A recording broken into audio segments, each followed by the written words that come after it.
Hello friends, मैं हूं जगदीप पासवान उर्फ आपके अपने जग्गू भैया। स्वागत है एक बार फिर से आपका अपने YouTube channel eco with Jaggu में। तो इकोनॉमिक्स का पेपर हो गया है। उम्मीद है आप लोगों का इकोनॉमिक्स का पेपर बहुत ही ज़्यादा अच्छा गया होगा। जिस किसी का भी अगर पेपर खराब गया है, लग रहा है कि पता नहीं पास होंगे फेल होंगे, भूल जाओ उस चीज़ को। अगर आप वो सोचोगे ना तो बचा हुआ जो दो मेन एग्जाम्स है, बीएसटी और अकाउंट्स, खराब कर लोगे आप। तो जो हो गया उसको एकदम वहीं पे छोड़ दो।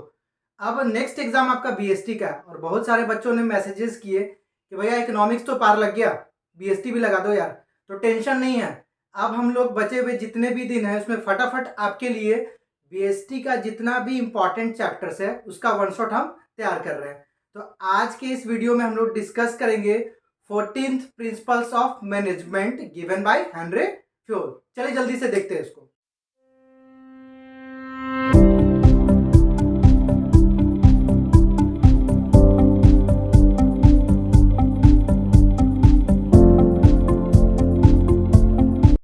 तो हेनरी फ्योल ने 14th प्रिंसिपल्स ऑफ मैनेजमेंट दिए थे। मैनेजमेंट के 14 प्रिंसिपल्स दिए थे। तो उसका पहला प्रिंसिपल क्या है? Division of work. क्या है? डिवीजन ऑफ वर्क, काम को डिवाइड कर देना। ठीक है, फ्योल साहब क्या बोले कि जो भी काम है ना उसको डिवाइड कर देना। उसको क्या करना है? डिवाइड कर देना। इसका मतलब क्या हुआ कि whole work must be divided into small task और यूनिट्स। पूरा काम को क्या बोला ना कि छोटा छोटा टास्क में या फिर यूनिट में क्या करना है? डिवाइड कर देना। इससे क्या हो जाएगा ना कि वर्कलोड कम हो जाता है। इससे क्या हो जाएगा? डिवीजन ऑफ वर्क से क्या होगा? वर्कलोड कम हो जाएगा। डिवीजन ऑफ वर्क से क्या हो जाएगा? वर्कलोड कम हो जाएगा। नहीं हो जाएगा। मान लीजिए अब हम ही को बोल दिया गया कि आप ही अकाउंट्स पढ़ाओगे, आप ही बीएसटी पढ़ाओगे, आप ही इकोनॉमिक्स पढ़ाओगे, ठीक है, आप ही इंग्लिश पढ़ाओगे। तो इससे क्या हो जाएगा ना, मेरे ऊपर बर्डन बढ़ जाएगा। इससे क्या हो जाएगा? काम का जो बर्डन है वो मेरे ऊपर बढ़ जाएगा कि हम ही को अकाउंट्स पढ़ाना, सारा सब्जेक्ट हम ही को देखना पड़ रहा है। बट अगर यही हमको बोल दिया जाए कि आपको सिर्फ इकोनॉमिक्स हैंडल करना है, तो इससे क्या हो जाएगा? मेरा जो वर्क का जो प्रेशर था, काम का जो प्रेशर था, वो रिलीज हो जाएगा। तो जो फ्योल थे वो क्या बोले कि सबसे पहला प्रिंसिपल क्या फॉलो करना है मैनेजमेंट में कि काम को क्या करना है? डिवाइड कर देना है। काम को क्या करना है? डिवाइड करना। डिवाइड करने का मतलब क्या? एक टास्क या एक ही काम, किसी काम का एक यूनिट किसी एक पर्सन को देना। मतलब किसी एक ही पर्सन पे ढेर सारा काम का बोझ लाद नहीं देना। उससे क्या हो जाएगा? वो पर्सन पे क्या हो जाएगा? वर्क का बर्डन बहुत ज्यादा बढ़ता जाएगा। ठीक है, और काम भी देना तो कैसे देना है? क्या लिखा हुआ है कि अकॉर्डिंग टू हिज और हर क्वालिफिकेशन, कैपेबिलिटी और एक्सपीरियंस के आधार पर। अगर मान लीजिए आप किसी को काम डिवाइड कर रहे हो तो उसके कैपेबिलिटी के अनुसार, क्वालिफिकेशन के अनुसार ही उसको काम देना। जैसे मान लीजिए कोई एक पर्सन है, ठीक है, जो कि ज्यादा पढ़ा हुआ नहीं है लेकिन वो फिजिकल टास्क कर सकता है। उसको अगर आप कोई फिजिकल वर्क दे दो तो उसमें वो है कैपेबल कि कर लेगा। बट अगर मान लीजिए यही उसको कंप्यूटर के सामने बैठा देते हैं और ऐसा काम दे दिया जिसमें पढ़ा लिखा होना चाहिए, ठीक है, तो ये नहीं कर पाएगा। कोडिंग डिकोडिंग चाहे कुछ भी ऐसा कुछ काम दे देंगे तो ये कर नहीं कर पाएगा। ठीक है, आपने एक ही काम दिया उसको लेकिन उसके कैपेबिलिटी के अनुसार नहीं दिया है, तब उस समय वो काम पूरा नहीं कर पाएगा। यानी काम को डिवाइड भी करना है और पर्सन के क्वालिफिकेशन, कैपेबिलिटी और एक्सपीरियंस के आधार पर। तो इससे क्या फायदा कि जब कोई पर्सन किसी काम को अगेन एंड अगेन बार बार करेगा ना, याद रखना, जब आप किसी एक ही काम को बार बार कर रहे हो तो उससे क्या होता है? स्पेशलाइजेशन आता है। उससे क्या होता है? स्पेशलाइजेशन होता है। एक टाइम था ना कि जब लोगों के पास कीपैड मोबाइल था तो लोग क्या करते थे भाई? हाँ, अपने वही मैसेजेस रात भर चलते रहते थे। तो एक टाइम ऐसा आ गया था कि लोग डेली कीपैड का जो भी बटन से उसको टाइप कर रहे हैं, मैसेज कर रहे हैं, मैसेज कर रहे हैं, मैसेज कर रहे हैं, डेली एक ही काम, 3 बजे, 4 बजे, 5 बजे, सुबह शाम रात तक क्या कर रहा है? चैटिंग चल रहा है। तो इससे क्या हो गया ना, एक टाइम ऐसा आया कि लोग आंख बंद करके भी कीपैड टाइप कर रहे हैं, मैसेजेस कर ले रहे हैं, हाँ भाई मिस यू, ठीक है ना, मिलते हैं कल। ठीक है, तो इससे क्या हो गया? आप डेली एक ही काम कर रहे हो, आपके अंदर स्पेशलाइजेशन आ गया। क्या हो गया?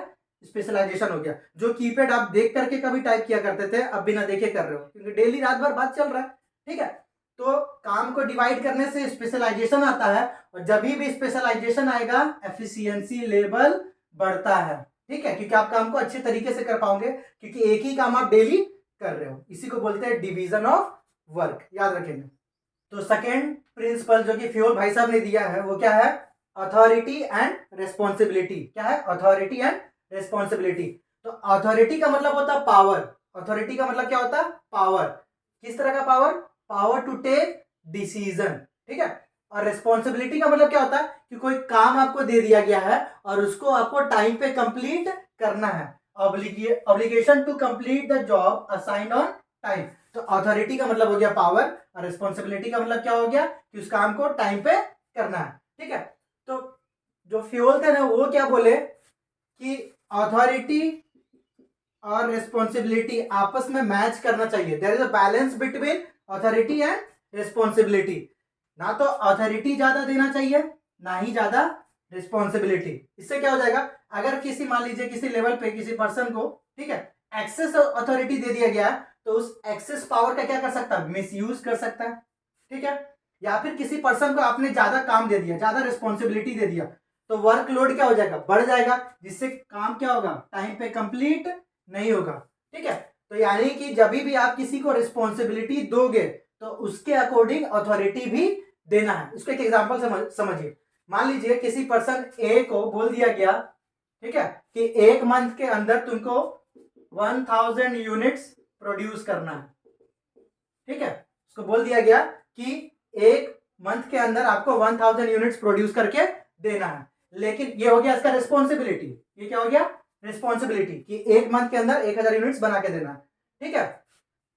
तो उसके बाद इसको ऑथोरिटी नहीं दिया गया है कि आप परचेज कर पाओ रॉ मटेरियल्स। अब मान लीजिए प्रोडक्शन करने के लिए रॉ मटेरियल्स वगैरह चाहिए होगा। ठीक है। तो वो इसके हाथ में वो पावर नहीं है। ये वेट कर रहा है कि कब मेरे पास रॉ मटेरियल्स आएगा, तब हम प्रोडक्शन स्टार्ट करेंगे, तब टाइम पे कंप्लीट टास्क को करेंगे। तो अगर इसको परचेज करने का अथॉरिटी नहीं दिया जाए तो क्या ये काम को कंप्लीट कर पाएगा? नहीं कर पाएगा। इसलिए फ्योल बोले ना कि अथॉरिटी और रिस्पॉन्सिबिलिटी में बैलेंस होना चाहिए ताकि जो काम है वो टाइम पे कंप्लीट हो पाए। इसी को बोलते हैं principle of authority and responsibility. Third principal जो कि हमारे हेनरी भैया ने दिया है, डिसिप्लिन। क्या दिया है? डिसिप्लिन। डिसिप्लिन जनरली सुनते ही लोगों के मन में आता है रूल्स एंड रेगुलेशंस। तो यहाँ पे मैनेजमेंट में डिसिप्लिन का मतलब सिर्फ रूल्स एंड रेगुलेशंस नहीं होता। तो फ्योल क्या बोले कि हर एक ऑर्गेनाइजेशन में, ठीक है, डिसिप्लिन का फॉलो होना जरूरी है। डिसिप्लिन मतलब फॉलोइंग रूल्स एंड रेगुलेशंस। ठीक है। फिर good superior at all levels. अब मान लेते हैं लोअर लेवल पे है या फिर मिडिल पे है या फिर टॉप है, तो वहां पे जो भी सुपीरियर्स होंगे वो अच्छे होने चाहिए। अच्छे होने इन सेंस वेल एजुकेटेड होने चाहिए। ठीक है। सिचुएशन को कैसे हैंडल कर रहे नहीं कर रहे हैं वो होना चाहिए, हम्बल होना चाहिए। ठीक है। और फिर क्या? Clear and fair agreement among subordinates and superior. इन दोनों के बीच एकदम क्लियर और फेयर एग्रीमेंट होना चाहिए। ऐसा नहीं है कि आपने एम्प्लॉइज को बोला कुछ और था कि जब आओगे तो आपको सैलरी देंगे मान लीजिए 50,000, ये बोल करके ज्वाइन करवा दिया और आप उसको दे रहे हैं 40,000।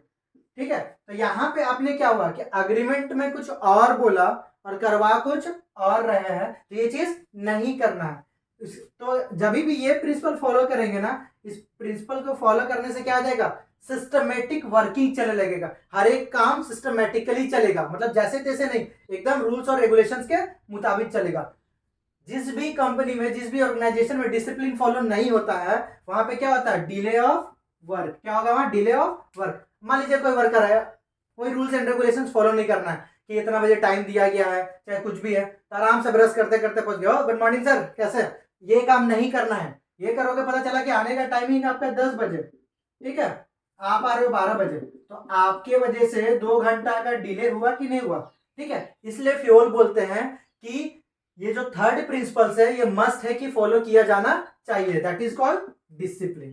ठीक है। यहां तक तो हम लोगों का जो फोर्थ प्रिंसिपल है वो है unity of command. Unity of command. Command का मतलब यानी क्या होता है? ऑर्डर देना। कमांड का मतलब क्या होता है? ऑर्डर देना।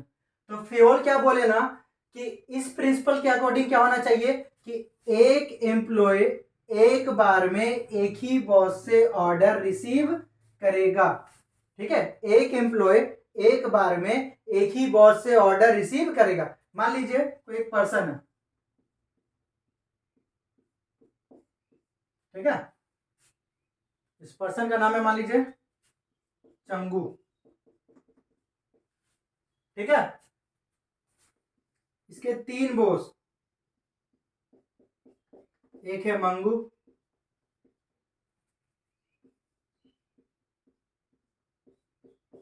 एक है कालू, ठीक है,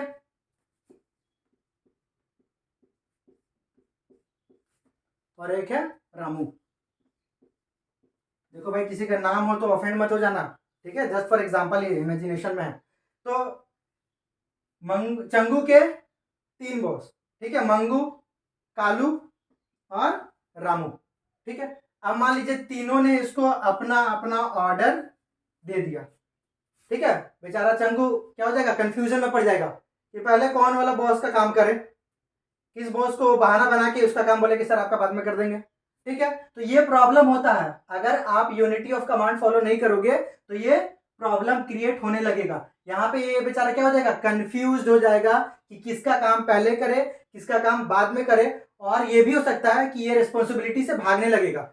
ये आया पूछने की मेरा काम क्यों नहीं हुआ भाई, तो बोला सर मंगू मंगू सर काम दे दिए थे तो उनका काम निपटा रहे थे, ठीक है।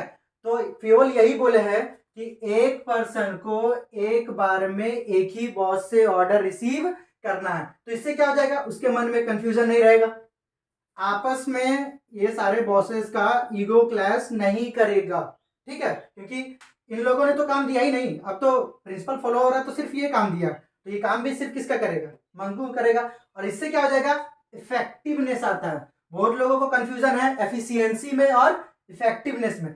एफिशिएंसी का मतलब क्या होता है, सही काम को करना, ठीक है। और इफेक्टिवनेस का मतलब क्या, सही काम को सही तरीके से टाइम पे करना, दैट इज कॉल्ड इफेक्टिवनेस, ठीक है। तो इस प्रिंसिपल के अकॉर्डिंग क्या होना चाहिए, एक बार में एक एम्प्लॉय एक ही बॉस से ऑर्डर रिसीव करेगा।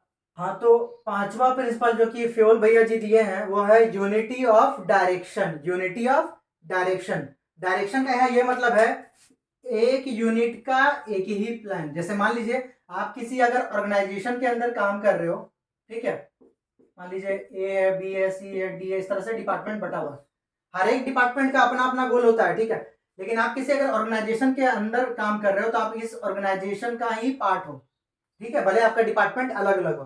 तो हर एक डिपार्टमेंट का गोल क्या होना चाहिए, जो ऑर्गेनाइजेशन का गोल है वही सबका कॉमन गोल होना चाहिए, वही सबका क्या होना चाहिए, कॉमन गोल होना चाहिए, ठीक है। तो फ्योल क्या बोले हैं कि इसमें क्या होना चाहिए कि efforts of all employees and the members क्या जाना चाहिए, एक डायरेक्शन में जाना चाहिए। जितना भी एम्प्लॉइज है और जितना भी मेंबर्स है सबका एफर्ट एक ही डायरेक्शन में लगना चाहिए, जिससे क्या होगा, ऑर्गेनाइजेशन का गोल को अचीव करना बड़ा आसान हो जाएगा। इस बात को ध्यान रखिएगा। यानी ये बोलता है कि सब कोई को क्या करना, ऑर्गेनाइजेशन का जो भी है ऑब्जेक्टिव है, जिस पर्पज से वो ऑर्गेनाइजेशन बना है, जिस पर्पज से हम लोग काम कर रहे हैं, पहले उसको अचीव करना है कि हाँ भाई ये ऑर्गेनाइजेशन के लिए बेहतर होगा, ठीक है। तो इससे क्या हो जाएगा ना कि आपस में कोऑर्डिनेशन इंप्रूव होने लगता है। इसलिए फ्योल सजेस्ट किए हैं कि किसी भी ऑर्गेनाइजेशन में यूनिटी ऑफ डायरेक्शन वाला प्रिंसिपल फॉलो होना चाहिए, ताकि ऑर्गेनाइजेशन का गोल को इजिली अचीव किया जा सके। तो हम लोग का जो 6th प्रिंसिपल है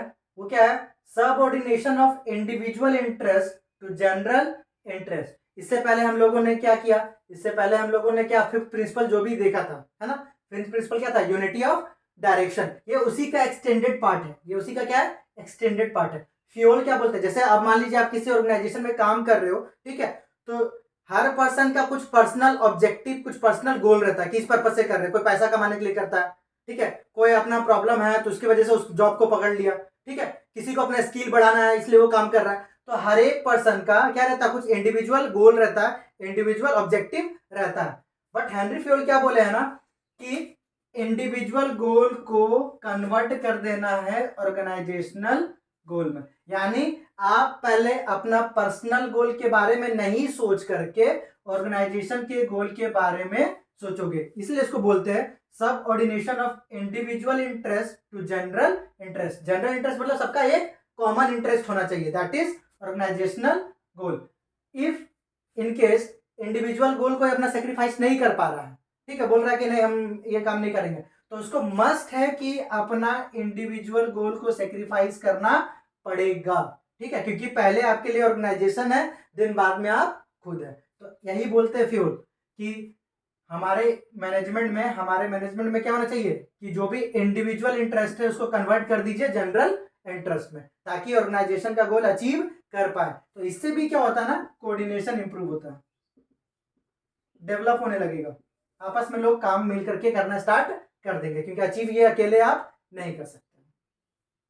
तो सेवेंथ प्रिंसिपल है, सातवां जो प्रिंसिपल है वो क्या, remuneration of persons. Remuneration of persons, remuneration का मतलब होता है रिवॉर्ड, ठीक है, जो भी आप काम कर रहे हो, ठीक है, उसके बदले जो आपको रिटर्न में रिवॉर्ड मिल रहा है, चाहे वेजेस मिल रहा है, सैलरीज मिल रहा है, उसी को बोलते हैं हम लोग रेम्यूनरेशन, ठीक है।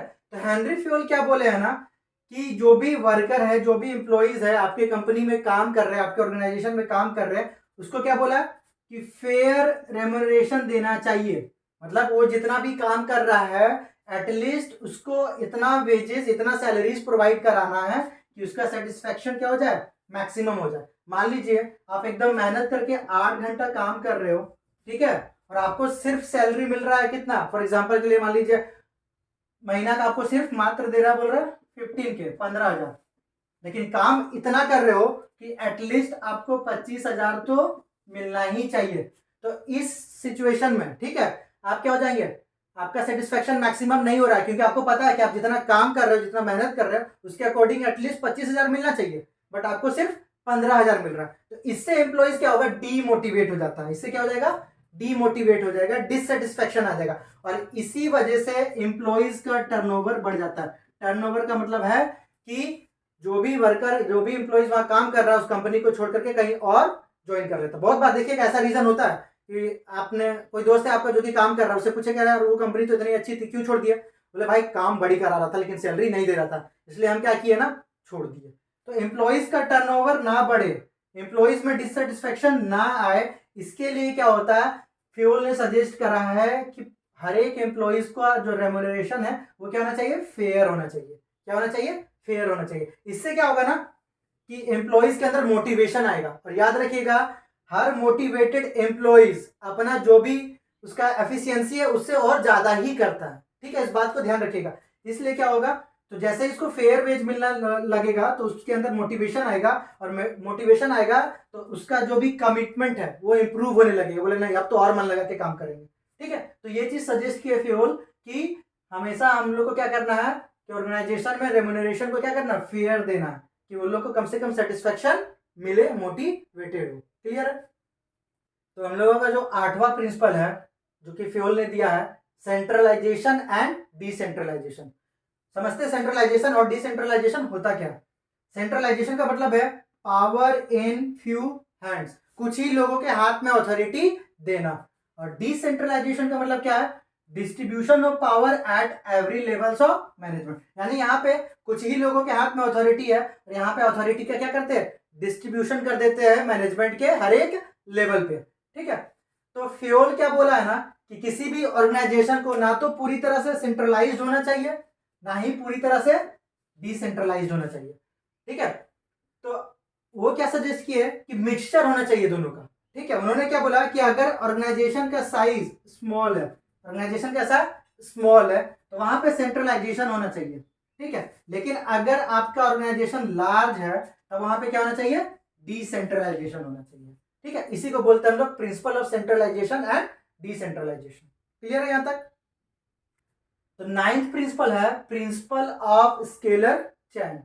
Principle of scalar chain, scalar chain क्या होता है, line of authority from highest to lowest rank. मतलब वहां पे क्या होता है ना कि पावर है, ठीक है, जो भी डिस्ट्रीब्यूट किया जाता है from highest to lowest rank. मतलब इसमें क्या बोले हेनरी फ्यूल कि जो भी इंपॉर्टेंट इंफॉर्मेशन है उसको स्किप नहीं करना है, no skipping of any information. मतलब जो भी इंफॉर्मेशन ऑर्गेनाइजेशन से रिलेटेड है वो हर एक के पास पहुंचना चाहिए। इसको एक डायग्राम से समझिएगा।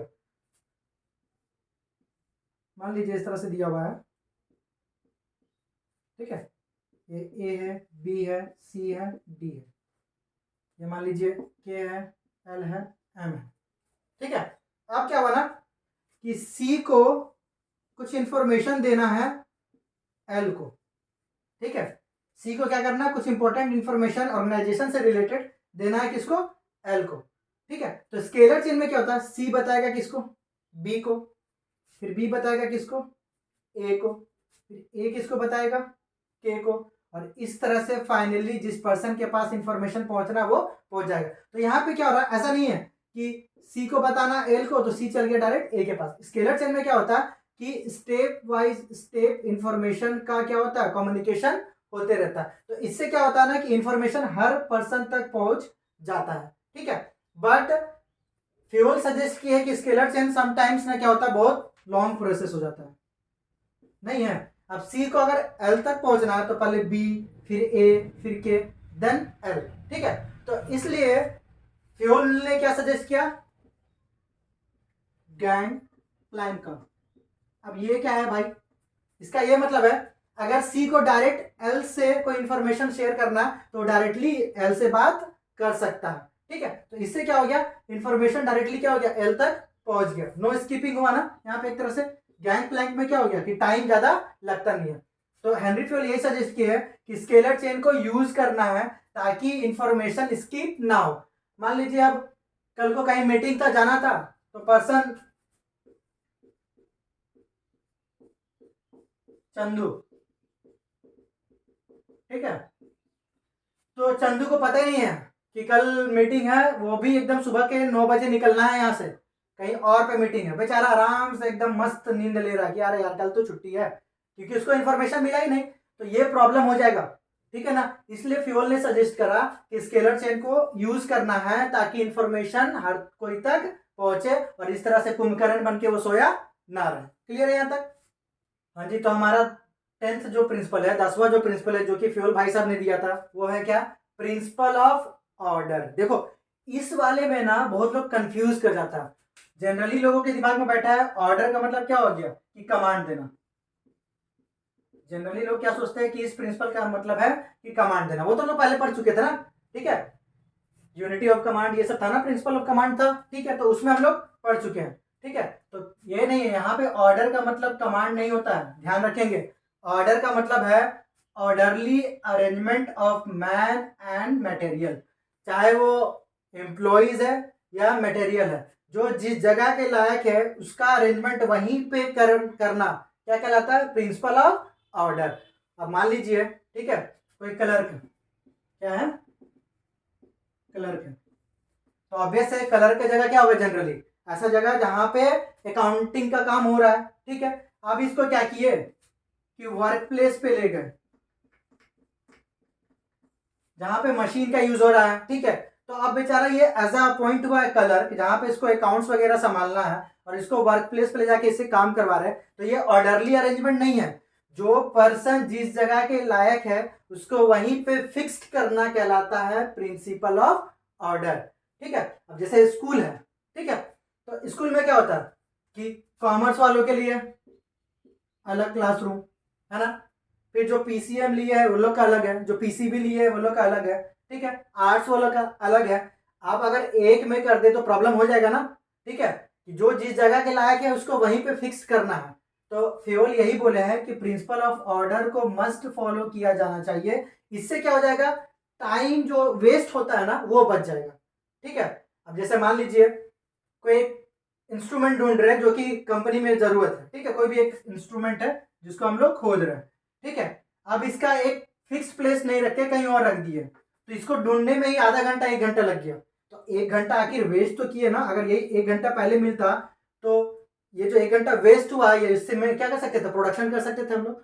तो इसलिए फ्योल ने सजेस्ट किया है कि प्रिंसिपल ऑफ ऑर्डर को हर ऑर्गेनाइजेशन में फॉलो किया जाना चाहिए ताकि टाइम का वेस्टेज ना हो। टाइम का जब वेस्टेज नहीं होगा ना तो काम एकदम स्मूथ और सिस्टमेटिक तरीके से चलता है, ठीक है। इस बात को याद रखिएगा, ध्यान दीजिएगा इसको। ऑर्डर को कमांड से रिलेट नहीं करेंगे, ऑर्डर मतलब ऑर्डरली, इसको पकड़ लीजिएगा, ठीक है। तो 11th प्रिंसिपल है जो कि फ्यूल ने दिया, वो क्या है, principle of equity. Principle of equity, equity का मतलब होता है kind and fair treatment to employees, मतलब जो भी एम्प्लॉइज है उसके साथ अच्छे से बिहेव करना, इक्वली बिहेव करना। फॉर एग्जाम्पल के लिए मान लीजिए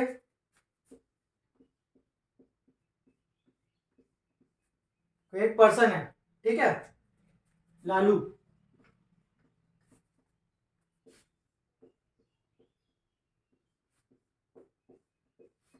और एक पर्सन है भोलू, ठीक है। तो देख रहे होगे जैसा कि मान लो लालू बेचारा उदास है और भोलू एकदम खुश। ऐसा क्यों हो रहा है कि जो मैनेजर था ना, दोनों का क्वालिफिकेशन सेम है, ठीक है, एकदम एफिशिएंसी लेवल भी सेम है। जितने घंटे ये काम कर सकता है भोलू, उतना ही घंटा काम कर सकता है लालू। जितना पढ़ा लिखा भोलू, उतना ही पढ़ा लिखा लालू। बट भोलू जो है ना, मैनेजर का क्या है, भतीजा है। इसके वजह से ना इसको ज्यादा फायदा मिल रहा है हर चीज में, ठीक है। हर चीज में इसको क्या हो रहा है, ज्यादा फायदा मिल रहा है, या फिर इससे इसके साथ बिहेव अच्छा किया जा रहा है, ठीक है। तो यहाँ पे लालू के साथ क्या हुआ, जबकि दोनों का एफिशिएंसी लेवल सेम है, लेकिन बिहेवियर इसके साथ सही नहीं किया जा रहा है, ठीक है। तो इसी को बोलेंगे क्या, कि यहाँ पे प्रिंसिपल ऑफ इक्विटी फॉलो नहीं किया जा रहा है। तो प्रिंसिपल ऑफ इक्विटी का मतलब है कि दोनों के साथ बिहेवियर सेम होना चाहिए। अब आपका रिलेशन में है, लड़का है लड़की है, ये सब नहीं देखना, बिहेवियर क्या होना चाहिए, सेम होना चाहिए, ट्रीटमेंट सेम होना चाहिए, ताकि बेचारे जो उदास है ये भी क्या हो जाए, खुश हो जाए। तो इसलिए हेनरी फ्यूल ने बोला कि एम्प्लॉइज के साथ प्रिंसिपल ऑफ इक्विटी मस्ट है कि फॉलो करेंगे। इससे क्या हो जाएगा ना, कि वो लोग को क्या होगा, बिलोंगिंगनेस फील होगा, ठीक है। वो लोग को ये नहीं लगेगा कि मेरे साथ गलत बिहेवियर किया जा रहा है, मेरे साथ भेदभाव हो रहा है। तो इस वजह से उसका जो एफर्ट्स है वो मैक्सिमम होने लगेगा, और जैसे ही एफर्ट्स मैक्सिमम होगा एफिशिएंसी लेवल बढ़ जाएगा। इसलिए इसको बोलते हैं प्रिंसिपल ऑफ इक्विटी, ताकि अच्छे से treatment, fair treatment, equal treatment किया जा सके। तो प्रिंसिपल्स ऑफ मैनेजमेंट जो कि फ्यूल दिए थे, उसका 12th प्रिंसिपल है stability of tenure of personal. Stability of tenure of personal. तो टेन्योर का मतलब क्या होता है, frequent termination and transfer. Frequent termination and transfer, देखिएगा बहुत सारा ऐसा क्या होता है ऑर्गेनाइजेशन में कि एम्प्लॉइज का लगातार ट्रांसफर किया जा रहा है, लगातार, कभी इस मंथ उसको कहीं और भेज दिया, अगले मंथ कहीं और भेज दिया। तो उससे क्या होता है ना, कि उस एम्प्लॉइज के मन में इरिटेशन आने लगता है कि यार एक जगह स्टेबल रहने नहीं देता, अभी यहाँ का काम समझ रहे फिर कहीं और भेज दे रहा, वहां का एनवायरमेंट समझ रहे तो कहीं और भेज दे रहा। तो फ्यूल क्या बोले हैं कि ये फ्रीक्वेंट टर्मिनेशन और ट्रांसफर को रोक दीजिए। अगर आप इस चीज को नहीं रोकोगे तो एम्प्लॉइज का टर्नओवर बढ़ने लगेगा, एम्प्लॉइज का टर्नओवर बढ़ने लगेगा, मतलब एम्प्लॉइज आपका कंपनी छोड़ करके भागने लगेगा। मतलब नहीं करेंगे, पागल कर देता है, आज एक महीना यहाँ रखेंगे, दूसरा महीना कहीं और भेज दे रहा, फिर कहीं और चल जा रहा है, ठीक है। तो इसलिए बोले हैं फ्यूल कि फ्रीक्वेंट टर्मिनेशन यानी टेन्योर को क्या करना है, रोक देना। तो इससे क्या हो जाएगा ना, कि इस तरह के एम्प्लॉइज को जॉब सिक्योरिटी का फीलिंग आने लगेगा, कि बोले नहीं हम जिस जगह पे काम कर रहे हैं जॉब सिक्योर है, ज्यादा बार बार टर्मिनेशन ट्रांसफर मेरा नहीं हो रहा। तो इस प्रिंसिपल को इसलिए फॉलो किया जाना चाहिए ताकि एम्प्लॉइज का टर्नओवर को पूरी तरह से हम लोग रोक पाए। इसी को बोलते हैं stability of tenure of personal. Tenure of personal पे क्या लगा देना है, स्टेबिलिटी लगा देना है, रोक देना उसको। क्लियर है यहाँ तक। तो 13वां प्रिंसिपल, 13th प्रिंसिपल जो कि हेनरी फ्यूल दिए थे, वो है इनिशिएटिव। क्या है, इनिशिएटिव। इनिशिएटिव का मतलब क्या है, taking the first step with self motivation. सब बोलते हैं ना कि हमको मोटिवेशन का जरूरत है, हमको मोटिवेट कर दो, ठीक है, ये बोलने की बात है। एक्चुअली में आप तब तक मोटिवेट नहीं हो सकते हैं जब तक खुद से मोटिवेट ना हो। किसी को भी किसी का मोटिवेशन का जरूरत नहीं है।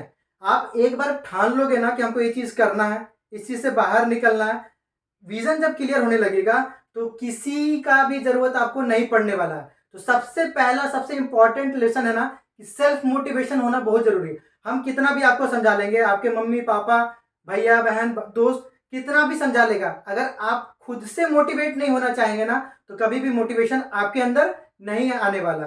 तो सेल्फ मोटिवेशन सबसे ज्यादा जरूरी होता है, ठीक है, इस बात को ध्यान रखिएगा। तो हेनरी फ्यूल भी ये बोलते हैं कि इनिशिएटिव लेना यानी कि अपने प्रोग्रेस के लिए, सेल्फ मोटिवेशन के लिए एक स्टेप लेना सबसे ज्यादा जरूरी है। तो इनिशिएटिव का मतलब क्या हो गया, कि अलाउ करना है अपने एम्प्लॉइज को कि जितना भी ऑर्गेनाइजेशन का कुछ भी इंपॉर्टेंट डिस्कशन हो रहा है उसमें पार्टिसिपेट करें। अगर आपके मन में कुछ आइडिया है तो वो मन का बात मन में नहीं रहे, आप उसको अपने मैनेजर के सामने रख पाए, इस चीज के लिए अलाउ करना ही क्या कहलाता है, इनिशिएटिव। मान लीजिए कोई क्रिएटिव आइडिया आया, डिस्कशन चल रहा है, आपको लग रहा है कि नहीं अगर हम ये आइडिया बताएंगे ना तो ये बहुत फायदा करने वाला कंपनी को, तो उसको मन में रख लोगे तब तो फिर कंपनी को बेनिफिट कहाँ होगा। तो इसलिए बोलता है फ्यूल ना कि अपने एम्प्लॉइज को अलाउ कीजिए कि वो लोग क्या करें, इनिशिएटिव ले, ताकि मैनेजरियल वर्क में हेल्प हो सके, ठीक है। तो इसलिए बोला गया है कि must be given an opportunity. इससे क्या हो जाएगा, मान लेते आपका आइडिया नहीं पसंद आया, बात अलग है, लेकिन मन में एक सेल्फ सेटिस्फेक्शन मिल गया कि मेरा बात को सुना गया, भले उतना आइडिया पसंद नहीं आया, ठीक है। तो इससे क्या होगा, आपके अंदर मोटिवेशन आ जाएगा कि नहीं, जो मेरा बॉस है ना, एटलीस्ट मेरा बात तो सुन रहा है, कभी ना कभी आइडिया पसंद आ जाएगा। और इनिशिएटिव लेने से क्या होता है ना, क्रिएटिविटी भी इंक्रीज होता है। क्या पता उस एम्प्लॉय का बोला गया, समझाया गया कोई आइडिया अच्छा लग जाए, जिससे क्या जाएगा, कुछ क्रिएटिविटी आ जाएगा। इसलिए हेनरी फ्योल सजेस्ट की है कि प्रिंसिपल ऑफ इनिशिएटिव जरूर फॉलो करना चाहिए। क्लियर है यहां तक? फाइनली हेनरी भैया के लास्टवे प्रिंसिपल पे हम लोग पहुंच गए हैं, जो कि है एस्पिरिट डे कॉर्प्स। इसका मतलब होता है यूनिटी इज स्ट्रेंथ, एकता में बल है। ये बात तो आप बचपन से ही सुनते आ रहे होंगे कि अकेले आप सब कुछ नहीं कर सकते हो, ठीक है। अगर यूनाइट है, एक साथ है ना, तो ज्यादा इफेक्टिव होता है, ज्यादा इंपैक्टफुल होता है। तो हेनरी फ्योल क्या सजेस्ट किए कि ये प्रिंसिपल तो एकदम मस्ट फॉलो करना चाहिए। क्या है, यूनिटी इज स्ट्रेंथ, मिलके काम करना है। मिलके काम करने से क्या आएगा, सबसे पहले कोऑर्डिनेशन आ जाएगा, और जहां भी कोऑर्डिनेशन रहता है ना, वहां पे वर्कलोड एकदम से कम हो जाता है, और एफिशिएंसी क्या हो जाएगा, इंक्रीज होने लगता है, काम आसान होने लगता है, ठीक है। ध्यान रखेंगे। तो यहाँ पे हेनरी फ्योल ने क्या सजेस्ट किया कि आई को रिप्लेस करना है वी से। मैं नहीं करना है, हम करना है, हम बोलना है। हम यानी कि हम सब, ठीक है। मैं यानी कि इंडिविजुअल, तो बोला आई को रिप्लेस करना है वी के साथ। That is called Spirit day corps, यानी यूनिटी इज स्ट्रेंथ। क्लियर है यहां तक? हाँ जी बच्चों, आज 14th प्रिंसिपल्स ऑफ मैनेजमेंट हम लोगों ने इतने आसानी से डिस्कस कर लिया। उम्मीद आप लोगों को बहुत ही ज़्यादा मजा आया होगा पढ़ करके। और आपको वीडियो कैसा लगा है आप कमेंट सेक्शन में जरूर बताएं, और कुछ डाउट है तो अपने जो भी डाउट्स है उसको भी कमेंट सेक्शन में बताएं, उसका रिप्लाई हम जरूर से जरूर करेंगे। अगर वीडियो अच्छी लगी हो तो वीडियो को लाइक करें, अपने दोस्तों में ज़्यादा से ज़्यादा शेयर करें। जल्दी मिलेंगे आपसे अगले वीडियो में, तब तक के लिए take care, keep smiling and Jai Hind.